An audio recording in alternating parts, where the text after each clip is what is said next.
Hello guys, RTO na naman ng alipin ng salapi. Gumising ako dyan ng alas 2 ng madaling araw at umalis ng bahay ng alas 3 ng madaling araw. Heto nga at nasa bus na ako. Pagkabigay ko ng pamasahe ay natulog na ako. Kaya hindi na masyado naka-video ang mami nyo.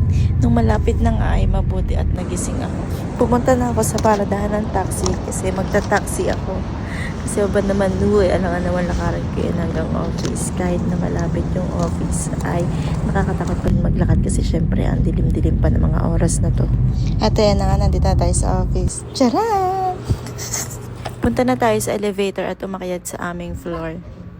5:30 pa lang guys, nasa office na ako. Ayan, dito niyo makikita na. Grabe, kauna-unahan ako dito sa office. Ako pa yung magbubuhay ng ilaw. Aray ko, ang sakit. Nadaganan ako ni Abriel. Kung makikita nyo, wala pang katao-tao. Mumu dito. Baka minulto na ako. Sobrang hirap mag-voice over. Grabe, ginugulo ako ni Abriel. After ko mag-set up ng laptop ko, bumaba na ulit ako para bumili ng breakfast ko.